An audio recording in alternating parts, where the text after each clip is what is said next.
Today's special speaker is Amanda Sherlock. So I sent Amanda a note to ask her what she would like me to talk about her and say about her as an introduction. In her note back, she said, "Here's a list of my accomplishments. Please pick what you want." Yes, and you did. So here goes. You ready? So in order, what stood out to me first is her pretty sterling 60s and 70s cool credentials. She saw Jimi Hendrix live. She said Paul was her favorite Beatle. And she owned a 1971 Westie for over 30 years.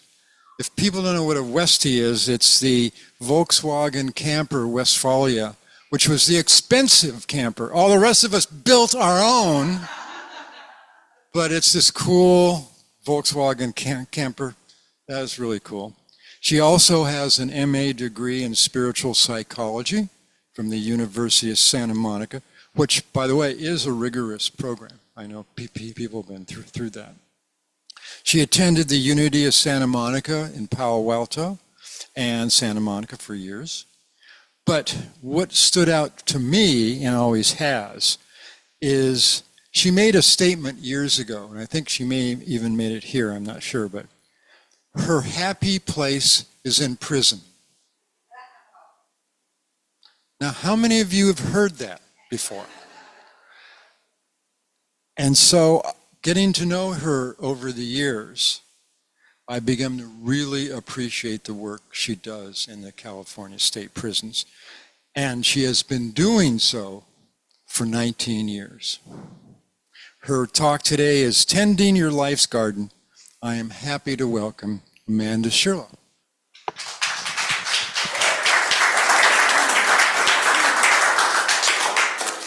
Thank you, Richard.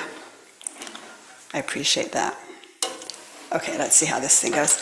Hi, everybody on Zoom. I'm usually on Zoom, so it's kind of weird to be here in front of the camera. So today my talk is about tending your life's garden. And as you can probably tell, I'm wearing my happy pants. So you know this is going to be about happy for no reason in some way. So for those of you who've taken the Happy for No Reason class, you'll remember that the garden is the best part of our home for happiness. It's the part that brings us joy. It surrounds and beautifies our lives. And if we grow vegetables, it even feeds us as well. So the garden is really important for our lives. So what's in our garden of life? It's friends, family, community, the world, the environment. And in particular, this beautiful unity community that we have created here. It's such a wonderful part of my life, and I believe everybody else's life as well who's here. What's in your garden? What relationships, not people, but what relationships are in your garden? What are your roses? What are your thorns? What are the weeds that you have in your own garden? How are you showing up in your garden? How are you showing up in your community? Do you need to add some miracle grow? Do you need to move things into the sun or move things into the shade? Do you need to give them more water? How are you in your relationships? We're the product of the people that we spend the most time with. And I've read that if you double your group of supportive friends, it's like a 50% increase in your income. So let's do that. One of the things that we do so well here at Unity 5 Cities are all the various support groups that we have. And it never ceases to amaze me how many groups we have here at Unity 5 Cities, especially the size of our congregation. I mean, we operate like a very large church that has all of these groups that we can pick from.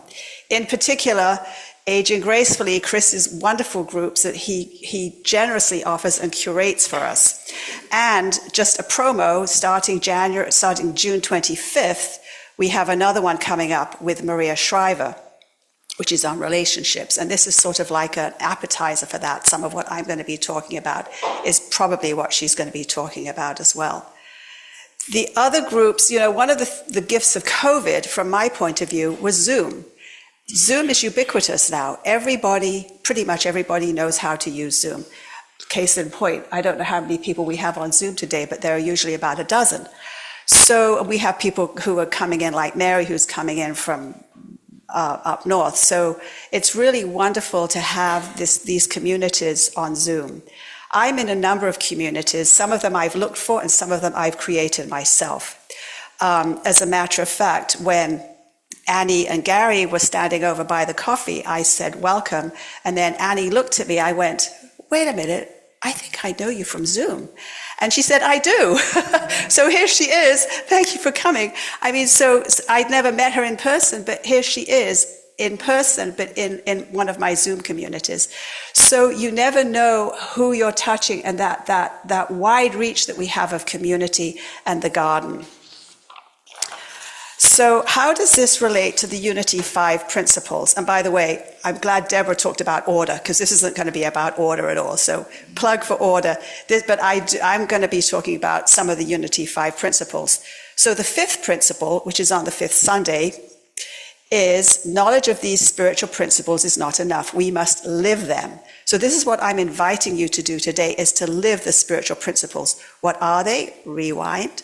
Number 1, God is the source and creator of all. There is no other enduring power. God is good and present everywhere. Number 2, we're spiritual beings created in God's image. The Spirit of God lives within each person. Therefore, all people are inherently good. 3, we create our life experiences through our way of thinking. And 4, there is power in affirmative prayer, which we believe increases our connection to God. Therefore, knowledge of these spiritual principles isn't enough. We must live them. That's the invitation. So as Richard said, and as most of you who know me know, my spiritual principle, my ministry, if you will, is to be happy and friendly in the world, to be optimistic, to see the world as my family. In particular, what I do this is when I'm driving. And in San Luis, it's so easy, San Luis County, it's so easy to drive kindly. The 4-way stops, letting people in ahead of me, being generous to people while I'm driving. And as I've mentioned before, when I'm at a 4-way stop and nobody's there, I'm disappointed because there's no one to bless. So, and driving really is my spiritual world. I really enjoy doing that. And it's a very important part of the garden of my life.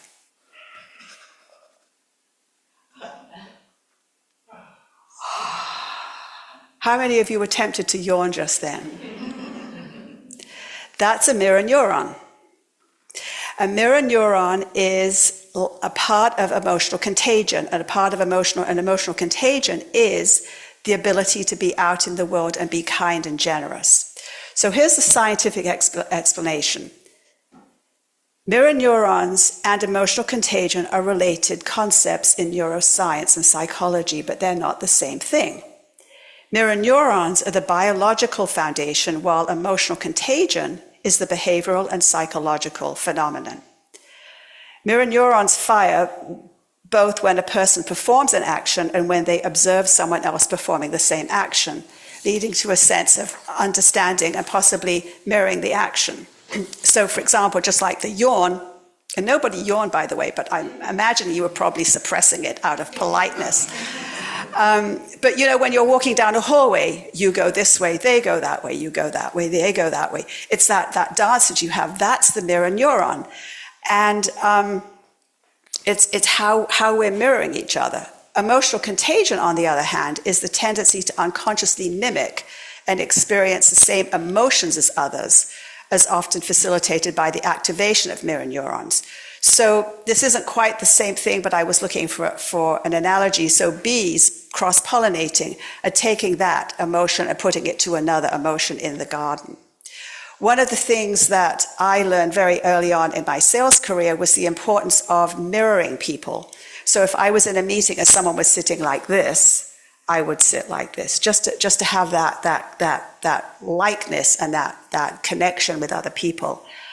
On the other hand, though, if I was in a meeting and there was a person sitting with their arms crossed, which usually means resistance and closed downness, I was always careful to have my arms open. In fact, even now when I'm on Zoom calls, I always make sure that I'm sitting there with my arms open because it means I'm receptive. So that's sort of the opposite of a mirror neuron. It's encouraging the other person to be more open rather than being closed.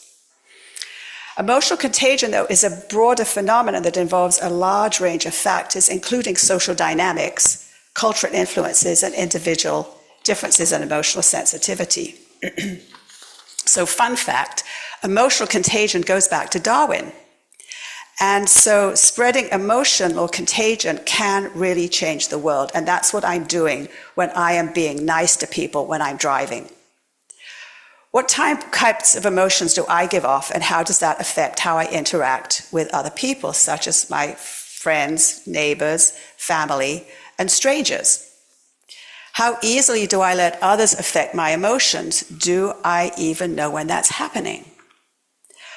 Are the people in my social networks the type of people I really want to surround myself with? As I said earlier, we're the product of the people we spend time with. So it's getting the right balance of plants in my garden. And are there any actions that I need to change or make? So, for example, do I need to prune things? Do I need to put more water? Do I need to move things into the shade, move them around? What's interesting, though, is emotional contagion is a skill that you can actually work on and can make a difference in the world. Becoming aware of the emotions that you express towards others so that they pick them up. For example, my happy Father's Day, by the way. My dear beloved dad was so good at this. One of the things he used to do was if there was I saw him do this so many times. If there was like a parade and all the kids were like moving back to the cars with their families, Dad would say to the kid, "I saw you, you were great." And the kid would just glow, and just admiring what people were wearing or saying, "You look nice today," that kind of thing.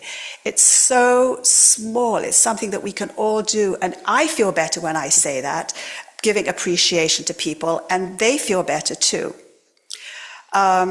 And this weekend, of course, is the Cal Poly graduation, so I've seen lots of people taking photos. I'm out walking a lot. I was at the Butterfly Grove and in San Luis yesterday, and there were all these people with their sashes and, getting their photos taken. I go, "Congratulations, what's next? Good for you," that kind of thing. And really have them feel seen and appreciated. And then also, too, of course, the other version of emotional contagion are people who are negative, and being able to protect myself with my own bubble. And I'll talk about that more in a minute or two. Who do you think is very interested in emotional contagion? Marketing people. My undergrad was in marketing, so I love marketing stuff in general. But, one of the things, too, you see with these commercials they have for pharmaceuticals for seniors. What are they all doing? They're dancing, they're having fun, they're kayaking. So it's like, I want what she's having. I want to do that. So therefore, I'm going to ask my doctor for this pill because it'll help me be like that. And so also another part of emotional contagion would be social media. And social media is sort of like ivy. It's good in small quantities, but it can grow and grow and grow and take over. So I'm in a number of Facebook groups. The one that I spend the most time in is one for women over 50 who are traveling alone. And it's a beautiful community because a lot of women don't travel alone naturally. And so they're looking for support and anything to do with just ideas, but also emotional support, like, "I'm afraid to do this, I've never done it before." And so the whole community comes up. You can have 1,000 likes on someone's post going, "I'm afraid to go," and then there are 600 responses like, "Do this, do that." And then, a few weeks later, they're saying, "I'm at the airport, I'm going, thanks to you all for your support." So that's an example of this wonderful uplift that we can have with social media. But of course, the downside is that because we're looking at people's curated lives and the the idealized images, we can see these lives that people have and feel bad about our lives not looking like that. So that's one of the disadvantages of social media. It can bring some, FOMO, fear of missing out, and other things that we may have about that. And of course, the other thing is that social media is designed to be addictive. So they're always pulling us back in. So we have to really be careful, just like the ivy growing out of control. We need to be, and Joyce is nodding because I'm sure you have plenty of stuff at Feather Ranch that's out of, yeah, exactly. Speaking of control, okay, I did have a thing on control here, out of. And then even with text, you've texted someone and you see the dots like, oh, they're responding. I better stay right here and watch this and see what they say. So just those things about being aware of that emotional contagion. And at the end of the day, of course, if we're not careful, it does reduce our face-to-face communications and have us feel isolated. So picking up the phone rather than sending a text. There are a few people here that I pick up the phone for rather than sending a text because it's easier to do it. All right, so what about the thorns and weeds in our garden, the negative situations that we're in? The first thing that we can do is build emotional immunity.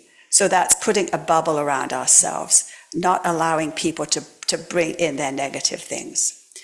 And then the other thing too, for those of you who've taken the Happy for No Reason and those who will be taking it this week with the women's group that we're meeting on Friday, is the happiness set point. So the happiness set point is like a thermostat. It's where we generally hang out.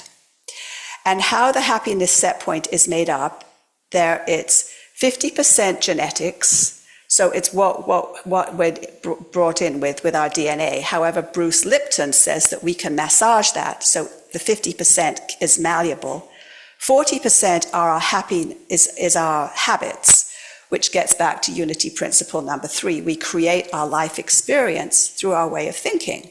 Our way of thinking is a habit. So only 10% of our life are the outside circumstances. And that is really, really critical for us to realize now, today, right now in the world, is that 10% of our happiness is outside circumstances. The other 90% is an inside job. And I have to remind myself of that daily. The other thing that we can do when we're in negative situations are create boundaries. So in the garden, we have gravel around the edges. I have copper tape around my pot so the snails don't get in. So creating a boundary is a really great thing to have, and it's very important for all of us, for myself and the people that I'm in relationship with. When I got divorced at 27, I was a complete mess. I did not expect to be living alone in LA. I was absolutely terrified.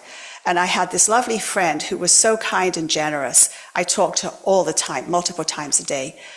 And she said to me, okay, well, I'll talk to you tomorrow. And that was her kind way of saying, don't call me again today. And I picked up on that, and I didn't. And I remember when she said that, I'm like, how early can I call her tomorrow?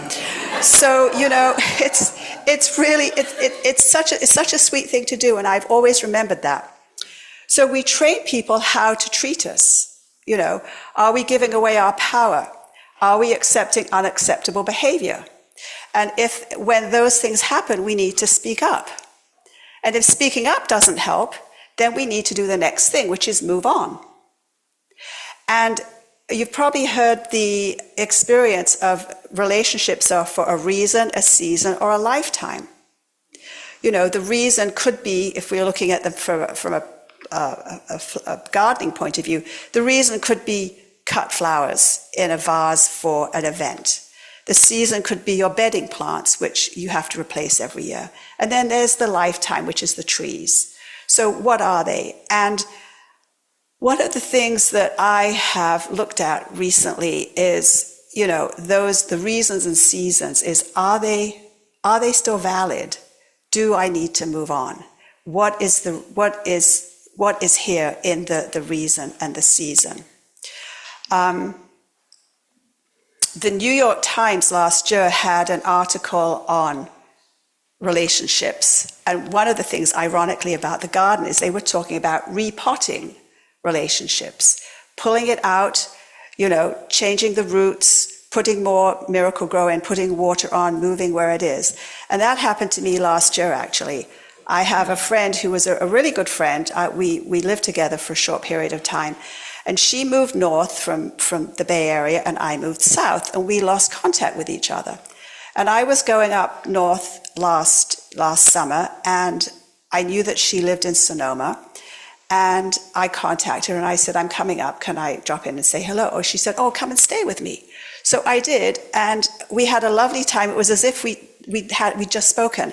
And I said, I don't know what happened with our friendship.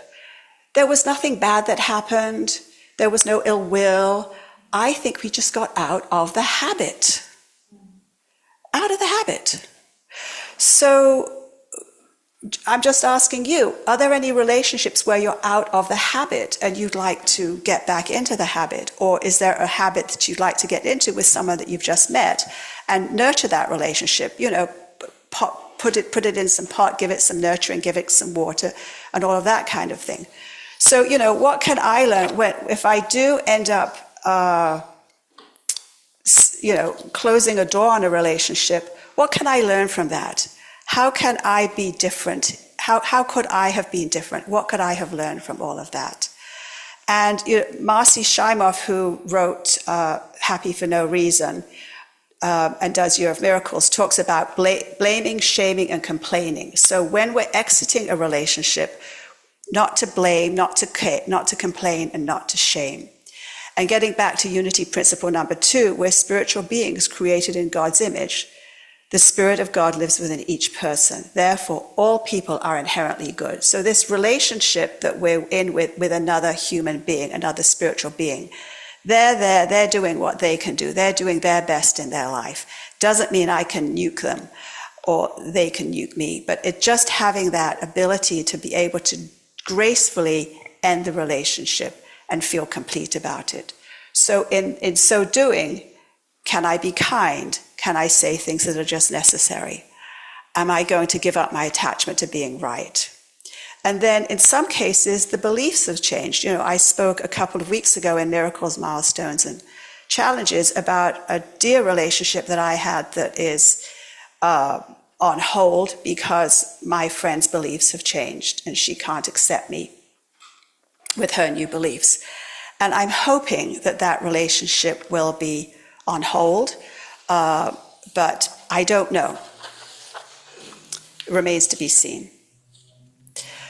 So one easy action that we can do in our world to up our engagement in relationships is appreciation. And Marcy Shimoff says, what you appreciate, appreciates. And so that is really the miracle grow for all of our relationships, feeling appreciated, having people really see us and appreciate us for who we are and what we're doing, whether we're doing it with them or whether we're doing it in the world, being appreciated. 40% of people leave jobs because they don't feel appreciated. Not because of the money, it's because they don't feel appreciated. I used to work with this wonderful man. His name was Ed Boulay, and we were often the last two people in the office. And when everybody left, he'd say good night, thank you. And even if they hadn't really done anything for him, he was just appreciative of them. And my dear dad did that too. We had a business, and on payday, Dad personally took the pay around to our employees and said thank you. And just that feeling of being appreciated is so important. And appreciating myself and appreciating others. Interestingly, as I've been working on the last bits of my talk this week, I have suddenly had this incredible urge to do something in my garden, on my patio. And it's been an impulsion where I've been pulling up weeds and repotting things, just like I've been talking about. And it wasn't until I was falling asleep one night, I went, oh, it has to do with that talk. And now my patio looks gorgeous because I've been appreciating it. And I moved some plants around so I can even sit under my tree now. So I've been sitting under the tree, looking at the patio and enjoying my work. So just sitting back and appreciating our friends, appreciating ourselves, appreciating everything that we give to the world. And especially people who are in service. Apple Support says, remember, our advisors are here to help. Please treat them with kindness. And, those of you who've heard me speak before, this is my bandwagon of please be nice to telemarketers.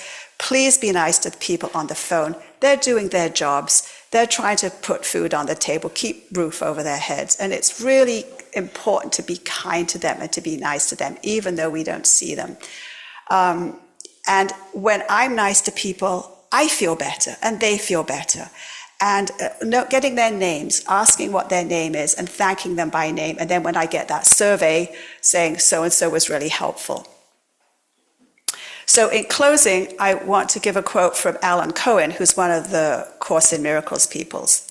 Appreciation is the highest form of prayer, for it acknowledges the presence of good wherever you shine the light of your thankful thoughts. Appreciation is the highest form of prayer, for it acknowledges the presence of good wherever you shine the light of your thankful thoughts. So I hope that this has helped inspire you to have more appreciation in your life, to be nice to people on the road, to be nice to people who call you, and to just be a part of spread the garden of your life into the world. Thank you.